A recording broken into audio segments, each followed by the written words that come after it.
అభిమానులు చేసిన పనికి మిమ్మల్ని బయటికి తీసుకురావటం ఎవ్వడి వల్ల కాదు. అవును సార్, పాపం సిన్సియర్గా లీగల్గా పనిచేసే మనిషిని తీసుకొచ్చి బ్లడ్ బయటకు వచ్చేలా కొట్టారు సార్. ఆ కొడితే కొడితే ఏంటా, నేను మీ మనిషిని కాబట్టి మీరు ఇచ్చిన డబ్బులు తీసుకుని గమ్మునుంటా. కానీ అభిమానులు ఉంటారు కదా. నీ అమ్మానులా? అవును సార్, మీ రేంజ్కి మీకే అభిమానులు ఉంటే మరి నాకు ఉంటారు కదా.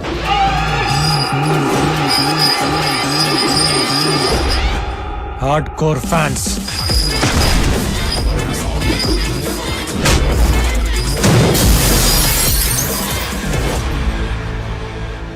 మిమ్మల్ని మీ వాళ్ళు ఎలా ఫాలో అవుతుంటారో మా వాళ్ళు కూడా మా నాన్న అలాగే అబ్జర్వ్ చేస్తూ ఉంటారు, సైలెంట్గా.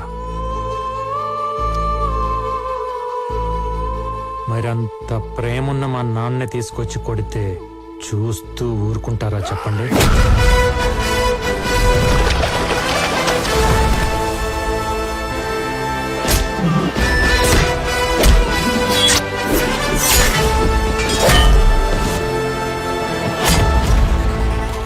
అందులోనూ అభిమానులంటే మీ వాళ్ళలాగా ట్విట్టర్లో ట్వీట్లు వేసుకొని ట్రోల్ చేసుకునే సోషల్ మీడియా బ్యాచ్ కాదు సార్. ఆంధ్ర నైజాం సీడెడ్ మాస్కా అమ్మ మొగుళ్ళు. నోట్లో పానేసుకొని షర్ట్ మడత పెట్టి దిగితే కట్అవుట్లు ఇరగాల్సిందే, ఫ్లెక్సీలు చిరగాల్సిందే.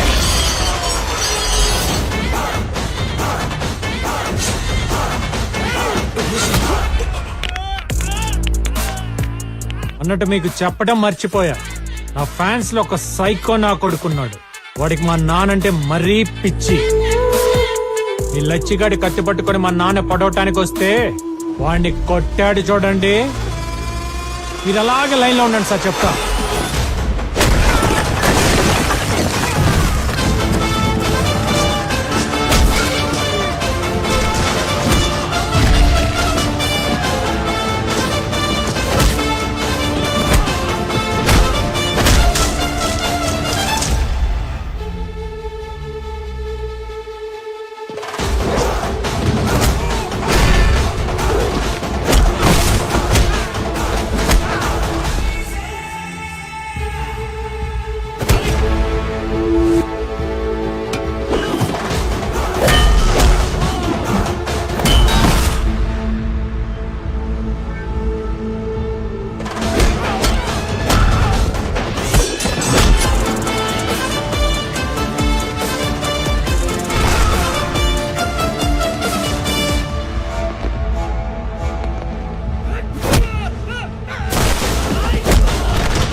మీ దగ్గరికి వచ్చింది లైఫ్ సెటిల్ చేసుకోవడానికి కానీ ఓల్డ్ రివెంజ్ ఫార్మాట్ స్టోరీ లాగా మా నాన్న పగల క్యారీ చేసి ప్రెసెంట్ నా కెరీర్ని పాడు చేసుకోవడానికి కాదు.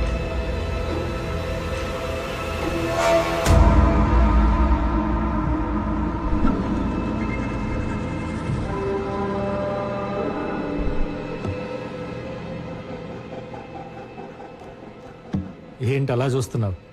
వీడికి నాకు ఫ్లాష్ బ్యాక్ లో ఫేస్ టు ఫేస్ ఇంత పరిచయం లేదు, ప్రెజెంట్ లో పగ పుట్టించేంత గొడవలు లేవు. మరి ఇంత రివర్స్ అయ్యాడు ఏంటనా? మీకే కాదు, ఆయనకు కూడా సేమ్ ఫీలింగ్.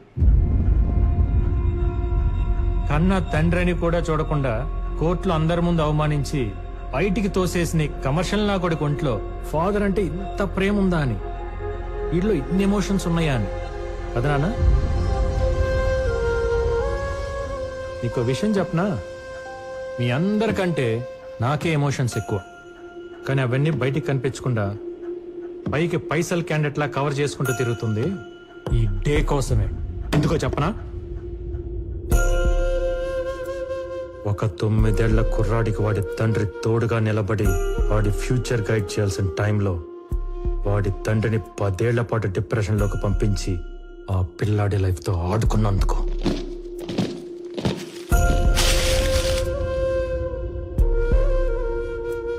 ఈ ప్రపంచానికి జడ్జి అయినా ఇంటికి రాగానే చిన్న పిల్లల్లా నవ్వుతో ఆడుకునే నాన్న ఫేస్ లో నవ్వు తీసేసి నాకు నరకం మిగిల్చినందుకు.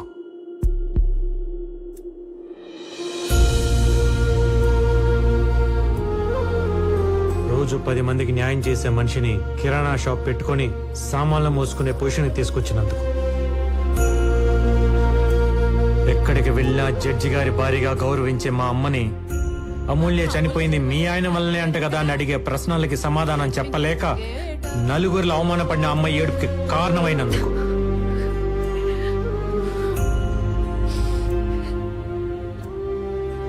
మర్చిపోలేని సంఘటనని పదే పదే గుర్తు చేసుకుంటూ దానికి కారణమైన నిన్ను ఏమీ చెయ్యలేక మత్తులో దాన్ని తుడిచేయాలని తాగుడికి బానిసై చెత్త కుప్ప పక్కన పడిపోతే అర్ధరాత్రి వెతుక్కుంటూ వెళ్ళి మా నాన్న చూడకూడన స్థితిలో చూసినప్పుడు నా గుండె ఎంత బద్దలైపోయి ఉంటుందో నీకు తెలుసా?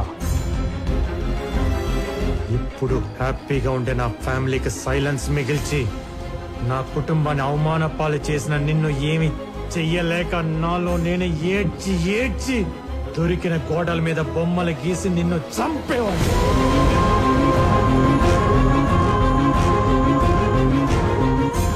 నా చిన్నతనం గురించి ఎవరికైనా చెప్పాలంటే కన్నీళ్లు, నిద్రలేని రాత్రులు, ఈ చేత్తో గీసిన చెత్త గీతలు తప్ప ఇంకేం మిగలకుండా చేశావు. స్వీట్ మెమరీగా ఉండాల్సిన నా చైల్డ్హుడ్ ని ఒక పెయిన్ఫుల్ ప్యాథటిక్ స్టోరీగా మార్చేశావు. అందుకే జడ్జి గారు అబ్బాయిగా పుట్టినందుకు చేతికి మట్టి అంటకుండా చంపుదాం అనుకున్నా. టైం కోసం వెయిట్ చేశా. శైలా బాను వచ్చింది. ఆపర్చునిటీ వాడా. बोलिए बानू जी, क्या चाहिए आपको इस कमर्शियल आदमी से? मैंने अपने हस्बैंड को मार दिया. నీదే తప్పు లేకపోయినా చంపడం అనేది క్రైమే. దానికి ఎంతో కొంత శిక్ష అనేది ఉంటుంది. నీ కూతురుతో నువ్వు లైఫ్ లాంగ్ హ్యాపీగా ఉండేలా ప్లాన్ చేస్తావు. నేను చెప్పినట్టు చెప్పు. అలా శైలా బానుని అమూల్యగా మార్చి దివాకరం ఇంటి ముందు దింపా. అదే రాత్రి బాడీని నీ ఫామ్ హౌస్ కు షిఫ్ట్ చేయించా. తప్పండి మనం ఏమైనా పర్మిషన్ తీసుకుని అఫీషియల్ గా చేస్తున్నావా ఏంటి? నీకున్న అమ్మాయిల పిచ్చికి దివాకరం దగ్గర ఉద్యోగం అడిగేలా చేసి నీ దగ్గరికి పంపించా. సార్ అమూల్య నీ చేతే పెళ్లి ప్రపోజల్ పెట్టించి నేను ఒప్పుకున్నాకే ఆ పెళ్లి జరిగేలా చేశా. కానీ ముందు అమ్మాయి కరెక్టో కాదో నేను చెక్ చేయాలి. కంగ్రాట్స్ సార్, నన్ను సెలెక్ట్ చేసిన మీ సెలెక్షన్ తప్పేలా అవుతుంది. మండపంలో ఇష్టం లేని పెళ్లి జరుగుతున్నట్టు మీడియా ముందు కలరింగ్ ఇప్పించా. ఫస్ట్ డే శోభనానికి రెడీ అయిన నిన్ను మా నాన్న వీడియో ప్లే చేయించి డైవర్ట్ చేశా. ఇంకేం కమ్ము అవుట్ అయిపోయింది అక్కడ.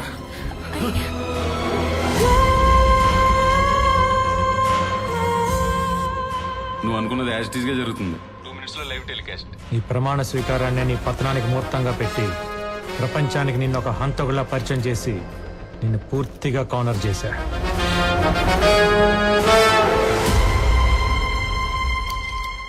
అబ్బా అదిరిపోయింది. డైరెక్ట్ గా క్రైములు చేస్తేనే రివెంజ్లకి అంత సీన్ ఇవ్వను. అలాంటిది నీ బాల్యాన్ని నేనేదో పాడు చేసేసానని నువ్వు ఫీల్ అయ్యి నేను చెయ్యని మాటలకు చేశానని నా మీద రుద్దేసినంత మాత్రాన నీ పగలు ప్రతీకారాలు తీరతాయి అనుకున్నావా? ఇది ఇండియా నాన్న. ఇక్కడ శిక్షలు పడాలంటే తరాలు మారాలి. ఒరే వీరయ్య, గేదెలు కాసుకునే నీ బుర్ర ఇంతవరకే ఆలోచిస్తుందని నాకు తెలీదా? ఇన్నాళ్ళు కోర్టును అడ్డం పెట్టుకుని కామెడీలు చేస్తుంటే దాని పొటెన్షియాలిటీ తెలియట్లా నీకు. లాలో మెలకపడి మెడక బిగుసుకుంటే గిల్ల గిల్ల గిల్ల గిల్ల కొట్టుకోవాల్సింది ఎవడైనా. నీకు చేతనైతే దమ్ముంటే ఈ నాలెడ్జ్, డబ్బు, పేరు, పలుకుబడి వాడుకొని చెయ్యని నేరానికి పడబోయే శిక్ష నుండి నిన్ను నువ్వు కాపాడుకో చూద్దాం. దా.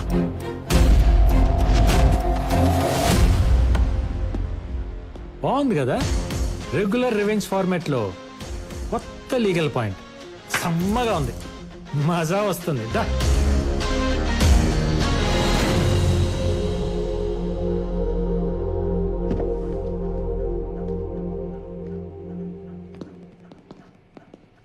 సార్, కొత్త లాయరం వచ్చింది, బెయిల్ కూడా తెచ్చింది.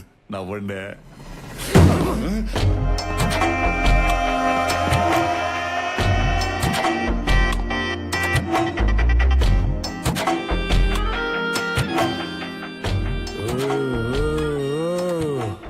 ఏందా సౌండ్? మడిసి అన్నాక కుసింత కళ పోసన ఉండాలని డాడీ అంటుండేవారు. లేకపోతే మడిసికి గుడ్డికి తేడా ఎటు ఉంటుందని. ఆయన అన్న ఆ మాటను పట్టుకుని కనపడింది దాన్నల్లా కళాపోషణ చేసి చేసి చివరికి ఒక ఆవిడ పెట్టిన కేసులో ఇరుక్కుని లాయర్ని కలవడానికి వచ్చినాం. ఇప్పుడు ఆవిడనే గెలిగితే ఇలా కూడా మిగలవు సామే. లాయరా?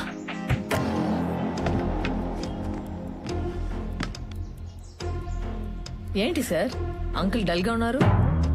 తుపుక్కుమని అంకుల్ అనేసింది ఏంటిది? ఏం లేదమ్మే, ఈ కేసు గెలుస్తాడో లేదని చిన్న టెన్షన్. Why uncle? ఆ లాయర్ లకి సబ్మిట్ చేసిన విట్నెస్లు వింటే మీకే అర్థమైపోతుంది ఈ కేసులో ఎంత డెప్త్ ఉందో. అసలు నేను మర్డర్ చేస్తే కదా డెప్త్ లో విట్నెస్ లో ఉండడానికి. కానీ సబ్మిట్ చేశాడు కదా. మీ దగ్గర గిఫ్ట్ గా తీసుకున్న గోల్ఫ్ క్లబ్ తో శైలాబాను హస్బెండ్ ని మీరే కొట్టి చంపినట్టు అతని బ్లడ్ తో మేకప్ చేసి ఇంట్లో సేఫ్ గా దాచాడు. గాల్ఫ్ క్లబ్ ఉంటే గ్లవ్స్ కూడా ఉన్నాయి అంకుల్. మీరు లంచ్ చేశాక చేతులు తుడుచుకుని పారేసి టిష్యూస్ లాగా మర్డర్ అయ్యాక గ్లవ్స్ ని అక్కడే పాడేసినట్టు ప్రూఫ్ గా పెట్టాడు. పెట్టేస్తే నేను వెళ్ళినట్టు ఉండాలి కదా. దానికి మీ జుట్టు ఉంది కదా అంకుల్, మీ పెళ్లిలో కామెడీగా పీకిన హెయిర్ ని సైడ్ పాకెట్ లో భద్రంగా పెట్టుకుని డెడ్ బాడీ దగ్గర మీ డిఎన్ఏ లాగా డ్రాప్ చేశాడు. చేస్తే అయిపోతా.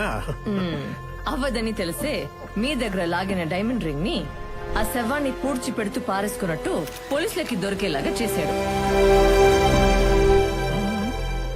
అర్థం కాల. అది అర్థం కావడానికే మీడియాను కూడా లాగాడు. ఇదే ఆ శైలా బాను హౌస్. శైలా బాను వాళ్ళ ఆయన్ని వివేక్ ఎలా చంపాడు మీకు కళ్ళకు కట్టినట్టు నేను చూపిస్తా. Follow me. ఇలా సైలెంట్ గా శైలా బాను ఇంటికి వచ్చి సోఫాలో కూర్చున్న వాళ్ళ ఆయన్ని ఇదే గోల్ఫ్ క్లబ్ తో కొట్టి కొట్టి చంపాడు. ఇలా రక్తపు మడుగులో పడి ఉన్న వాడి శవం. ఎస్, నేనే చంపాను, నేనే చంపాను.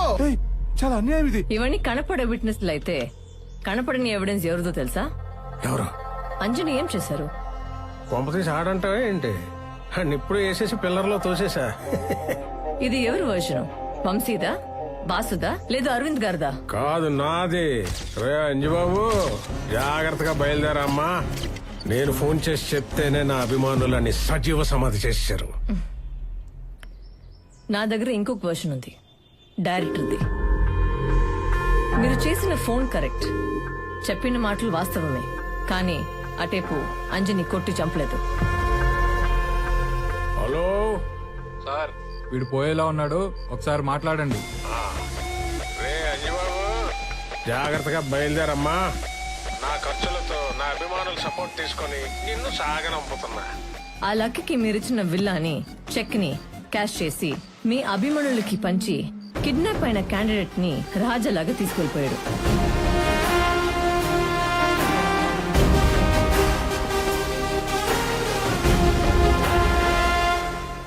మీ దగ్గర నేర్చుకున్న కమర్షియల్ సిద్ధాంతాన్ని మీ దగ్గరే అప్లై చేసి తను గ్యాదర్ చేసిన మొత్తం విట్నెస్లతో సహా అంజని తీసుకెళ్లి చీఫ్ జస్టిస్ దగ్గర కూర్చోపెట్టారు.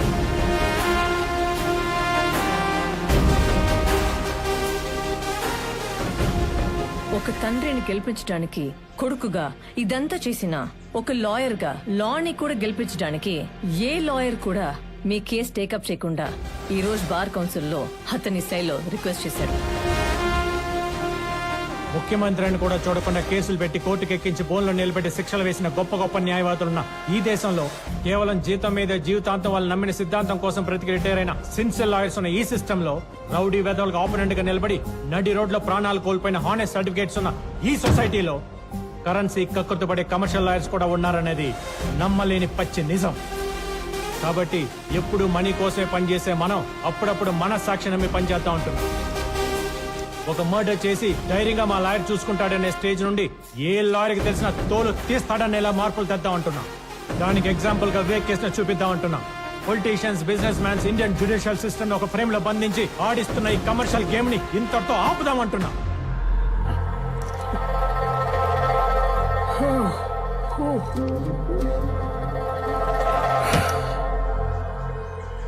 అయితే ఇప్పుడు నా వైపు నేను కూడా రాను అంకుల్, ఎందుకంటే మీరు వస్తూనే వంకరగా చూసిన చూపులకి నా వీపు హట్ అయింది.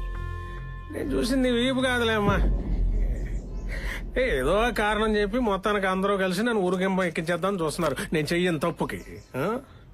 కాదు, చేసిన పాపానికి 25 ఏళ్ల క్రితం వాళ్ళ నాన్న వేయాల్సిన 6 నెలల జైలు శిక్ష అవన్నీ కలిపి క్యాల్కులేట్ చేసి ఇంట్రెస్ట్ తో పాటు ఇప్పుడు ఊరిగా మారింది. ఒక ఆడపిల్ల ఉసురు తగిలితే ఎంతటి మొగడైనా మట్టిలో కలిసిపోవాల్సిందే అని కాలం ఎంచుకున్న కథ ఇది.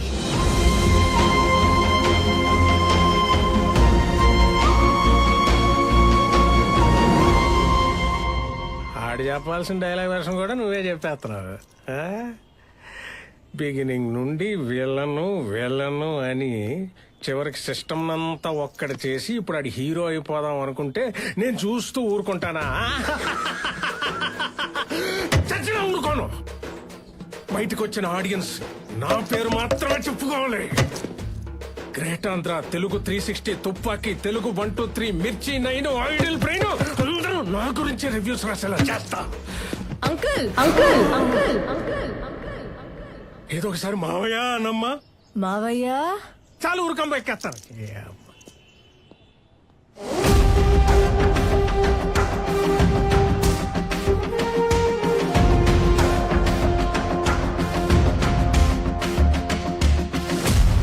మిస్టర్ వివేక్, ఆవిడ వైపున ఆర్గ్యుమెంట్స్, విట్నెసెస్, ప్రూఫ్స్ చాలా బలంగా ఉన్నాయి. మీ తరఫున ఏమైనా ఆర్గ్యుమెంట్స్ ఉంటే please proceed with your lawyers. లాయర్లే ఉంటే నాకు ఈ ఆయాసం ఎందుకండి? అయినా మీరంతా కలిసి ఓ దేవుణ్ణి మంచోడని చెప్పాలా ఏంటి? మీరంతా జస్ట్ నేను సృష్టించిన సమస్త జీవకోటిలో చిన్న పురుగులు. ఇంతకాలం నేను దేవదూతనే అనుకున్నా, కానీ ఇప్పుడే తెలిసింది నేను డైరెక్ట్ గా దేవుణ్ణని, కారణ జన్ముణ్ణని. చూశారుగా నా వెనకాల ఎల్లో లైటు, ఆ ఆరా.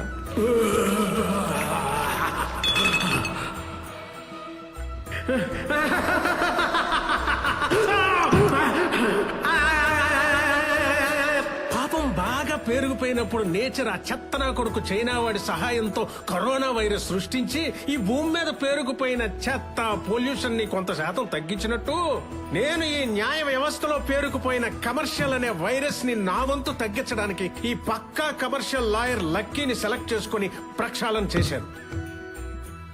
ఈ భూమి మీద నా అవతారాన్ని చాలించాల్సిన సమయం ఆసన్నమైంది. ఇక మీరు లేట్ చేయకుండా ఊరో గిరో వేసేసి నన్ను ఈ మానవ జన్మ నుంచి విముక్తి చేసేయండి. సాక్ష్యాధారాలన్నీ పరిశీలించిన తర్వాత అయ్యా శుభలాక్ సుధాకర్ గారు, మీరు ఆ తీర్పు చదివి ఈ దేవుడికి శిక్ష వేసి పాపాన్ని మూటగట్టుకోకండి. నా ప్రాణాలు తీసే పత్రాన్ని నేనే చదువుకుంటా. దాంతో పరిసమాప్తం. కానివ్వండి. సర్వే జనా సుఖినో భవంతు. నేనొక్కనే తప్ప.